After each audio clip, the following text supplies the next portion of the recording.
ଶ୍ରୋତାବନ୍ଧୁ ସମସ୍ତଙ୍କୁ ମୋର ଅଭିନନ୍ଦନ। ଆମେ ଆଜି ଆଲୋଚନା କରିବା 8 ତାରିଖ ବୁଧବାର। 8 ତାରିଖ ବୁଧବାରକୁ ନେଇ ଆମର ଆଲୋଚନା। এই 8 ତାରିଖ ବୁଧବାର ସୂର୍ଯ୍ୟ ଉଦୟ ହେବେ 5ଟା 35 ପରେ ଆଉ ଅସ୍ତ ଯିବେ 6ଟା 1ରେ। 6ଟା 1ରେ ସୂର୍ଯ୍ୟ ଅସ୍ତ ଯିବେ, 5ଟା 35 ପରେ ଉଦୟ ହେବେ। ହେଲେ ମନ୍ଦ ସମୟ ହେଲା 11ଟା 48ରୁ 1ଟା 21। 11ଟା 48ରୁ 1ଟା 21 ମନ୍ଦ ସମୟ। ତେଣୁ ଏ ସମୟରେ ଘଣ୍ଟ ଜାଣି ଆମେ ସୂର୍ଯ୍ୟଙ୍କୁ ପ୍ରଣାମ କରିବା, ଆଳତି କରିବା ଏବଂ ପ୍ରସ୍ତୁତ ହେବା ଆମେ କେତେବେଳେ କେଉଁ କାମ କରିବା। ବନ୍ଧୁଗଣ, ଆମେ ଏବେ ଆଲୋଚନା କରିବା 12 ରାଶି ଆଉ 27 ନକ୍ଷତ୍ର। 12 ରାଶିରୁ ପ୍ରଥମ ରାଶି ମେଷ ରାଶି, ଯାହାର ଅଧିପତି ହେଲେ ମଙ୍ଗଳ। 12 ହେଲା ଆଜି ବୁଧବାର। ରାଶିର ଅଧିପତି ହେଲେ ମଙ୍ଗଳ। ତେଣୁ ଜଣାପଡ଼ୁଛି ମେଷ ରାଶି ପାଇଁ ଭଲ ସମୟ ନୁହଁ। କେମିତି ନା, ମେଷ ରାଶିର ବୁଧବାର 8 ତାରିଖ ସକାଳୁ ହାରାହାରି 6ଟା ଯାଏ ଘରୁ ବାହାରକୁ ଯିବା ଭଲ। 5ଟା 55 ଯାଏ ପୁରା ଅଶୁଭ। ମୁଣ୍ଡରେ ଆଘାତ ଲାଗିପାରେ। ଘରେ ଥିଲେ ବି ଉପରକୁ ଦେଖି ଉଠନ୍ତୁ। ସକାଳ 6ଟା ପରଠାରୁ କିଛି ପ୍ରଶଂସା ମିଳିଲେ ବି ଜଗି ରଖି ଚଳିବାକୁ ପଡ଼ିବ। ମୌନ ବ୍ରତ ପାଳନ କଲେ ଭଲ। ଆୟ ଅମଳରେ ବାଧା ବନ୍ଧନ ଅଛି, ଭୟ ଅଛି। ଧୀରେ ଧୀରେ ଆରୋଗ୍ୟ ହେବେ। ସକାଳ 5ଟା 55 ଠାରୁ ଅଶ୍ୱିନ ନକ୍ଷତ୍ରର ଟିକେ ସତର୍କ ରହିବା ଉଚିତ। ମୋଟାମୋଟି 24 ଘଣ୍ଟା ମେଷ ରାଶିର ଅଶୁଭ। 24 ଘଣ୍ଟା ଅଶୁଭ। ମୁଖ୍ୟତଃ ଆଜି ମୁଣ୍ଡ ଉପରେ ଆଘାତ ହେଇପାରେ। ହୁଏତ କିଏ ବାଡ଼େଇ ଦେଇପାରେ ବା ଧକ୍କା ହେଇପାରେ ବା ପଡ଼ିଯାଇପାରନ୍ତି, ବା ଆମେ ବସିଥିବା ଉଠି ପଡ଼ିବା ମନେ ନାହିଁ, ଉପରେ କ'ଣ ଥୁଆ ହେଇଛି, ଘରେ ବସିଥିଲେ ମୁଣ୍ଡରେ ପଡ଼ିବ। ତେଣୁ ମୁଣ୍ଡରେ ଆଘାତ ହେଇପାରେ ଆଜି। ସାବଧାନ। ସକାଳୁ 5ଟା 55 ଯାଏ ପୁରା ଅଶୁଭ। ସକାଳୁ 5ଟା 55 ଯାଏ ପୁରା ଅଶୁଭ। ସେ ଅଶୁଭତ୍ଵ 6ଟା ପର୍ଯ୍ୟନ୍ତ ଥାଉ। 6ଟା ପରଠୁ ଧୀରେ ଧୀରେ ଶୁଭ ସମୟ ଆସିବ। କିନ୍ତୁ ସେ ଶୁଭକୁ ଶୁଭରେ ଗଣାଯିବନି। କେହି ପ୍ରଶଂସା କରିବେ, ସମସ୍ତେ ନୁହଁ। ଯେଉଁମାନଙ୍କର ସ୍ୱାର୍ଥ ପରିପୂର୍ଣ୍ଣ ହେଇଥିବ ସେମାନେ ପ୍ରଶଂସା କରିବେ, ଅନ୍ୟ ନୁହଁ। ତେଣୁ ଘରେ ବା ବାହାରେ ଯେଉଁଠି ଥାଆନ୍ତୁ ଟିକେ ସତର୍କ ରହନ୍ତୁ। ବାହାରକୁ ନଗଲେ ଭଲ। ଯଦି ଅତି ଜରୁରୀ ତାହେଲେ ହୁସିଆର ଯାଆନ୍ତୁ, ନହେଲେ ଅସୁବିଧା। ଅଶ୍ୱିନ ନକ୍ଷତ୍ର ଆଉ ମେଷ ରାଶି, ଏଇ ବ୍ୟକ୍ତିଙ୍କ ପାଇଁ ଟିକେ ବେଶୀ ଅସୁବିଧା।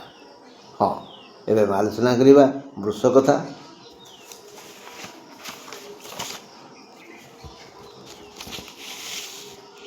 8 ତାରିଖ ବୁଧବାର ସୂର୍ଯ୍ୟୋଦୟ ଠାରୁ 5ଟା 55 ଯାଏ, ସୂର୍ଯ୍ୟ ଉଦୟ ଠାରୁ 5ଟା 55 ଯାଏ ବୃଷ ରାଶିର ଶୁଭ ମଙ୍ଗଳ ଯୋଗ। ଯାତ୍ରାରେ ଶୁଭ। ବ୍ୟବସାୟ ସଂସ୍ଥା, ଦୋକାନ ଆଦି ଆୟକାରୀ ଅନୁଷ୍ଠାନ ଖୋଲି ଦିଅନ୍ତୁ। ଦୈନନ୍ଦିନ କାର୍ଯ୍ୟ ଆରମ୍ଭ କରିଦିଅନ୍ତୁ, ଲାଭରେ ରହିବେ। ତାପରଠାରୁ ରୋହିଣୀ ନକ୍ଷତ୍ରର ଅଶୁଭ ହେବ। ସମୟ ଆସି ଦୁଃଖ ଦେବ।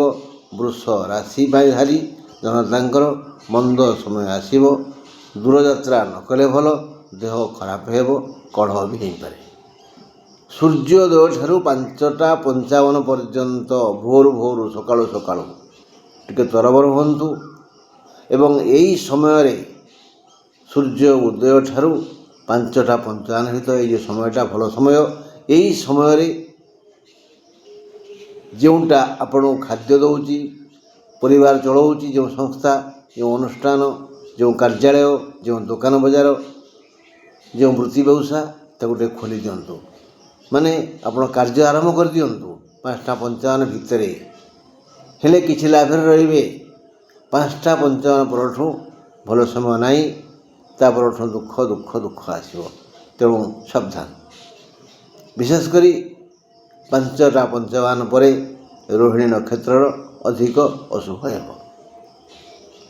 ମିଥୁନ, ସକାଳ 5ଟା 55 ଯାଏ 8 ତାରିଖ ବୁଧବାର ମିଥୁନ ରାଶିର ଭଲ ସମୟ। ସକାଳୁ ସକାଳୁ କିଛି ଉପହାର ମିଳିପାରେ, ମଧୁର ଖବର ମିଳିପାରେ।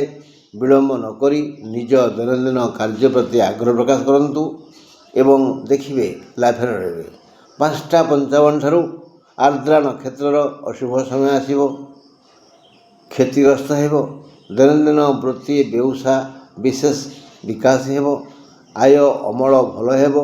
ମିଥୁନ ରାଶିର ମହିଳାଙ୍କର ଆଜି ଘାତଚନ୍ଦ୍ର, ଦେହ ପା ସୁସ୍ଥ ରହିବ, ନୂତନ ଆୟ ବି ହେବ। ତେଣୁ ଆଜି ମିଥୁନ ପାଇଁ ଟିକେ ଭଲ ସମୟ, ଭଲ ଦିନ। ଆଜି ଚିନ୍ତାର ଅବକାଶ ନାହିଁ। ତଥାପି ସକାଳୁ ସକାଳୁ ଟିକେ ବେଶୀ ଭଲ ସମୟ, ମଧୁର ସମୟ। 5ଟା 55 ଯାଏ କିଛି ଶୁଭ ଖବର ପାଇବେ ବା କିଛି ଉପହାର ପାଇବେ ବା କିଛି ସୁନାମ ଶୁଣିବେ। ତାପରଠୁ ଖରାପ ସମୟ ନୁହଁ, ଭଲ ସମୟ। ମେଷ ବୃଷ ଅପେକ୍ଷା ମିଥୁନର ବହୁତ ଭଲ ସମୟ। ମିଥୁନ ରାଶି ପାଇଁ ଭଲ ଦିନ, କିନ୍ତୁ ସକାଳୁ ସକାଳୁ ସୂର୍ଯ୍ୟ ଉଦୟ ଠାରୁ 5ଟା 55 ଯାଏ ଟିକେ ଅଧିକ ଭଲ ସମୟ। କର୍କଟ ରାଶି, 8 ତାରିଖ ବୁଧବାର କର୍କଟ ରାଶିର ଘାତ ବାର। ପୁଣି 5ଟା 55 ପରେ ସକାଳୁ ସକାଳୁ ପୁଷ୍ୟା ପାଇଁ ଅଶୁଭ। 5ଟା 55 ଯାଏଁ ଶୁଭ, 5ଟା 55 ପରେ ପୁଷ୍ୟାର ଅଶୁଭ। ଦେହ ପ୍ରାୟ ସୁସ୍ଥ ରହିବ। କର୍କଟ ରାଶି ପାଇଁ ଦେହ ପ୍ରାୟ ସୁସ୍ଥ ରହିବ, ଶାରୀରିକ ସୁସ୍ଥତା ଅନୁଭବ କରିବେ। ଆର୍ଥିକ ଆନନ୍ଦ ଅଛି, କୌଳିକ ମୌଳିକ ସୁଖ ମିଳିବ। ମାତ୍ର ବୌଦ୍ଧିକ ଲାଭ ହେତୁ ଦିନଟି ମଧୁମୟ ହେବ। ତେଣୁ ଆଜି ସବୁ ପ୍ରକାର ଶୁଭ ଅଛି କହିଲେ ଚଳେ। କର୍କଟର ଏକ ମିଶ୍ରିତ ଦିନ। ଏମାନେ ନିଜକୁ ଟିକେ ଭାଗ୍ୟବାନ ମନେ କରିବେ, କାରଣ କର୍କଟ ରାଶି ବର୍ତ୍ତମାନ ଏକ ସଙ୍ଗୀନ ଅବସ୍ଥାରେ ଗତି କରୁଛି। ରବି, ଶନି, ରାହୁ, ମଙ୍ଗଳ, ବୁଧ, ବୃହସ୍ପତି କେହି ସହାୟ ନାହାନ୍ତି। ଶୁକ୍ର ସାମାନ୍ୟ ସାହାଯ୍ୟ କରୁଛନ୍ତି। ଯାହାହେଲେ ବି ଏହି ମିଳିତ ଗ୍ରହଙ୍କର ସନ୍ଦେଶ ଆଜି ଚନ୍ଦ୍ରଙ୍କୁ ମିଳିଛି। ତେଣୁ ଚନ୍ଦ୍ର ଟିକେ ଦୟା କରିବେ। କର୍କଟ ପାଇଁ ଖରାପ ଦିନ ଆଦୌ ନୁହଁ, ଭଲ ଦିନ କହିଲେ ବି ଭୁଲ ହେବ। ସିଂହ କଥା ବୁଝିବା। 8 ତାରିଖ ବୁଧବାର ସିଂହ ରାଶି ମଘା ନକ୍ଷତ୍ରର ସକାଳୁ 5ଟା 55 ଠାରୁ ଅଶୁଭ। ମଘାର 5ଟା 55 ଠାରୁ ଅଶୁଭ। 5ଟା 55 ଯାଏ ପୂର୍ବ ଦିନର ଅସୁସ୍ଥତା ହେତୁ ଦୁର୍ବଳ ଲାଗିବ, ଦେହ ମନ ଭଲ ଲାଗିବନି। ଧୀରେ ଧୀରେ ସୁସ୍ଥ ହେବେ। 6ଟା ପରେ ମନ ସୁଖ ଖୋଜିବ। ମନ କ'ଣ ଖୋଜିବ? ସୁଖ ଖୋଜିବ। ସୁଖ ମିଳିବ। ରୁଚିକର ଖାଦ୍ୟ, ମନ ଲାଖି ମଧୁର ବଚନ, ଆଦର ସମ୍ମାନ ମିଳିବ 6ଟା ପରେ। ସକାଳ 6ଟା ପରେ ସବୁକିଛି ମିଳିବ। 5ଟା 55 ଯାଏ ଟିକେ ଅଧିକ ଦୁଃଖ। ଏବେ କନ୍ୟା କଥା। 8 ତାରିଖ ବୁଧବାର କନ୍ୟା ରାଶିର ହସ୍ତା ନକ୍ଷତ୍ର ଲାଗି ସକାଳ 5ଟା 55 ଠାରୁ ଅଶୁଭ ଆରମ୍ଭ ହେବ। କନ୍ୟା ରାଶି ପାଇଁ 5ଟା 55 ଯାଏ ଭଲ ଓ ଶୁଭ ସମୟ।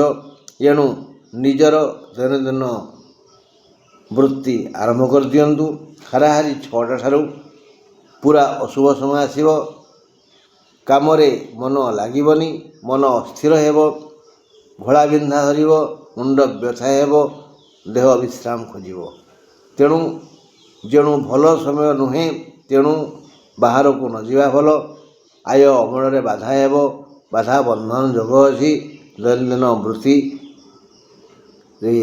ସମସ୍ୟା ହେବ। ତୁଳା କଥା 8 ତାରିଖ ବୁଧବାର, ତୁଳା ରାଶି ସ୍ୱାତି ନକ୍ଷତ୍ର ପାଇଁ ସକାଳ ସମୟରେ ସୁସ୍ଥତା ଅନୁଭବ କରିବେ।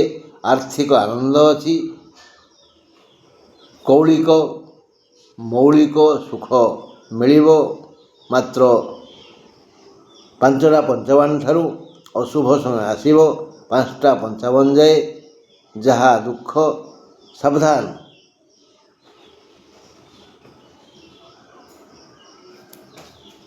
ଟିକେ ବାହାରକୁ ଯିବେନି। ଚୁପଚାପ ନ ରହିଲେ ଘରେ କଜିଆ ହେବ। 5ଟା 55 ଯାଏ। 5ଟା 55 ଠାରୁ ମନ ଧନ ପାଇଁ ଛନଛନ ହେବ। ସାମାନ୍ୟ ଚେଷ୍ଟାରେ ବହୁ ଧନ ପାଖକୁ ଆସିବ। 6ଟା ପରଠାରୁ କର୍ମ ତତ୍ପର ହୁଅନ୍ତୁ। ଦେହପା ସୁସ୍ଥ ରହିବ। ଭାଇ ଭଉଣୀ ସମ୍ପର୍କରେ ସୁଧାର ଆସିବ। ତୁଳା ରାଶି ପୁରୁଷଙ୍କର ଘାତଚନ୍ଦ୍ର ବନ୍ଧୁ ମହଲରେ ଆଜି ଆଦୃତ ହେବେ। ତୁଳାର ଏକ ଭଲ ଦିନ, କିନ୍ତୁ 5ଟା 55 ଯାଏ ଚୁପ୍ ରହନ୍ତୁ। ସୂର୍ଯ୍ୟ ଉଦୟ ଠାରୁ 5ଟା 55 ଯାଏ ଚୁପ୍ ରହନ୍ତୁ, କାରଣ ସେହି ସମୟରେ ଯାହା କିଛି ମନ୍ଦ ଘଟଣା ଘଟିବ, ତାପରେ ଆଉ କିଛି ନାହିଁ। ବିଛା କଥା 8 ତାରିଖ ବୁଧବାର, ବିଛା ରାଶି ଅନୁରାଧା ନକ୍ଷତ୍ରର ସକାଳ 5ଟା 55 ଠାରୁ ଅଶୁଭ ସମୟ ଆସି ଦୁଃଖ ଦେବ। ଯଦି କୌଣସି ଅନୁଷ୍ଠାନ, କାର୍ଯ୍ୟାଳୟ, ଦୋକାନ ଖୋଲିବାର ଅଛି ବା ବାହାରକୁ ଯିବାର ଅଛି, ସେ 5ଟା 55 ସୁଦ୍ଧା ଯାତ୍ରା ଆରମ୍ଭ କରିଦିଅନ୍ତୁ। ଦୋକାନ ଖୋଲି ଦିଅନ୍ତୁ, ଅନୁଷ୍ଠାନ ଖୋଲି ଦିଅନ୍ତୁ।